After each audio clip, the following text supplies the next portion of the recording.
Hi everyone, today we're going to be working on the oak wood panelling on the wall that I'm going to pop into this picture. I thought I would just show you how I sort of start it and show you a little bit of it, and then not the whole thing because it would take quite a long time, but I thought I would just show you my method and then you can have a go if you want to. Now the first thing we need to do is determine the height of the panels. And I'm thinking it would be nice and easy. You see, I've just got a very long 12-inch 30cm ruler to do it so it lines up with this line here. Now, in my hand, I have got my brown ochre number. Can't see the number. 182. I don't use graphite pencil for marking on my pages. I've explained this before. My reasoning is that I find it leaves a sort of dirty marks and smudges. So I'm going to use this pencil. Now this length is going to go across to the next page as well, but I'm not going to do that right now. Now what we also have to think about with the panelling is it goes up and down, but it also, there's a piece across the top. We've got this skirting board and I want a piece across the top as well. So I'm thinking, is it going to go above or below?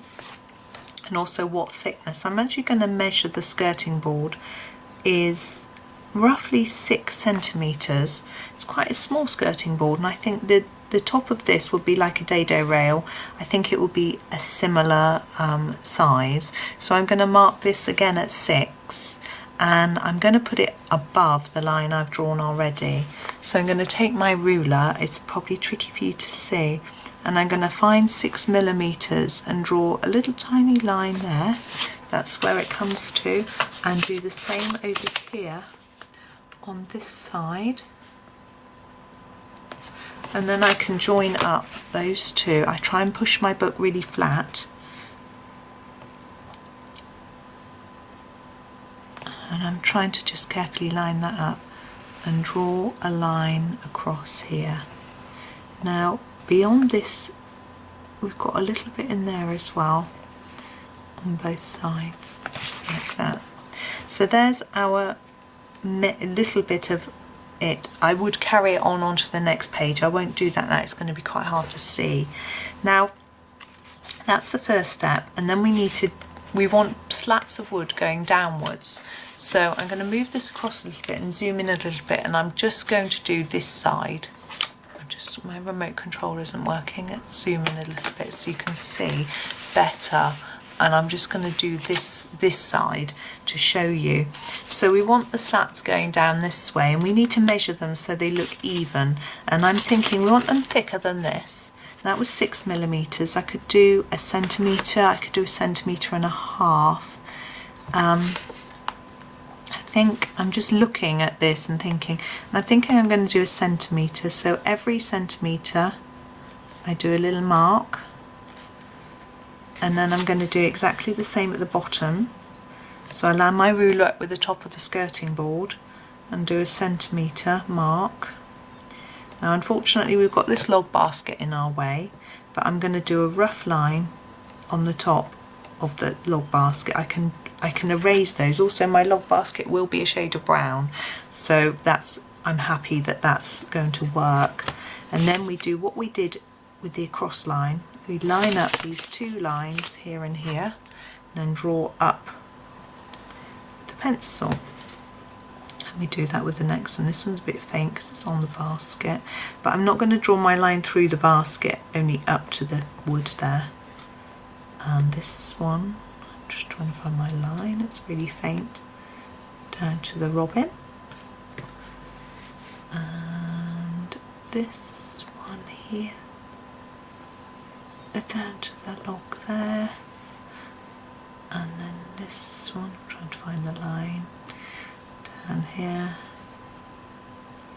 and then we have got one here. I haven't done the top mark. I'm just going to measure it, work out where it's going to be. It's going to be there. I can do that really faintly because I don't want it, because it's going to be green, that plant, but I want to make sure it just lines up correctly. So I'll go down to there and through that bit as well. There we go. Now my next step is to darken these lines up a little bit. Now we've drawn them in, so I'm going to take a different shade of brown. This is the Bistre number 179, and I'm going to go over the lines in freehand. Now to take your time, because you want it to look reasonably neat, but also I don't want them to look like they were drawn with a ruler. I don't know if that makes sense. I hope it does, because wood isn't really straight, even if it's been cut really well.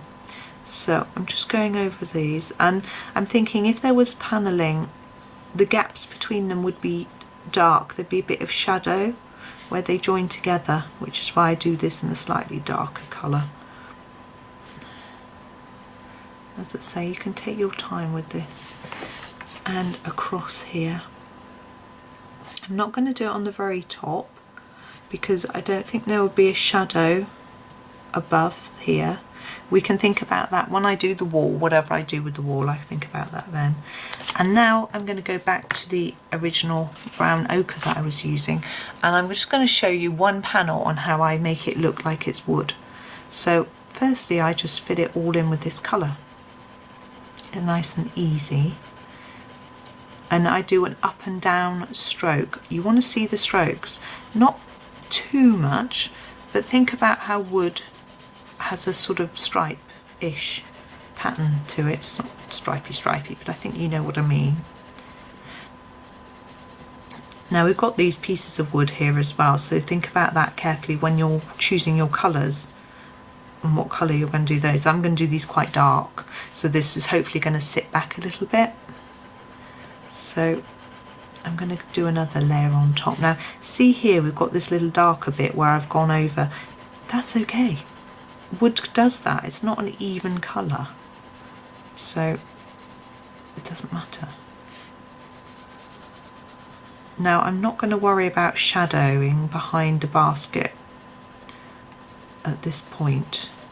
You could do that later, but I'm thinking the fire is casting light outwards, so there might not be, it might all be quite dark behind here, so we might not have a big definite shadow. Now I'm just going to layer this up until I feel that it's a shade that I'm happy with. You notice I'm now on my third layer. The polychromos need to be layered up if you want a good colour, if you don't want so much paper showing through. But I think I'm almost done with it. And now I'm going to go back in and darken these lines. You see they look quite light.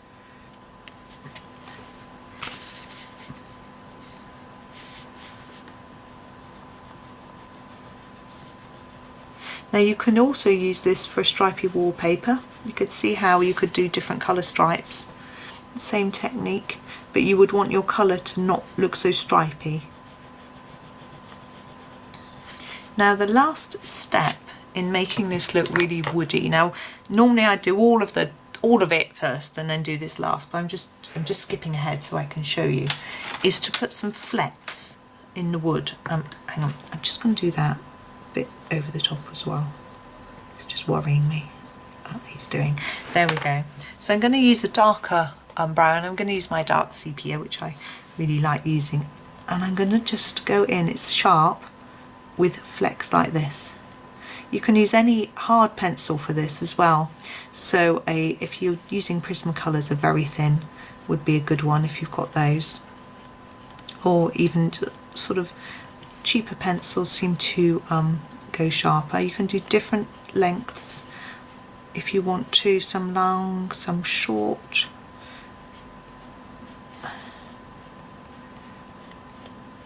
And just work all the way through. When you're coming from behind something, make it look, some of them shorter.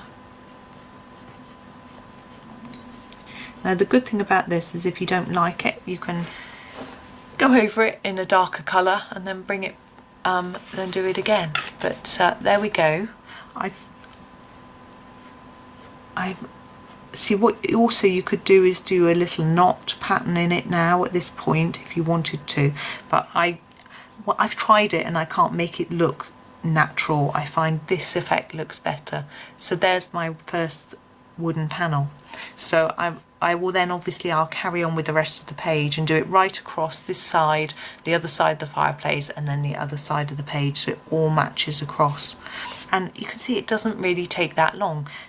It takes longer when you do it like this. If you do all of the bottom colour first and then all of the flecks at the same time, it makes it much quicker. So there we go. So that's a really basic wood panel idea for you, and I hope that was useful. Eventually when I finish this page I will post it on my Instagram site, so you'll be able to see what it looks like when it's complete, but it may take some time. Although because I make my videos well in advance, it might pop up soon, it might already be there, not sure. You may have to just have a peep and see if it's there. But there we go. I hope that was useful. I hope you enjoyed it. Thank you very much for watching, and happy colouring.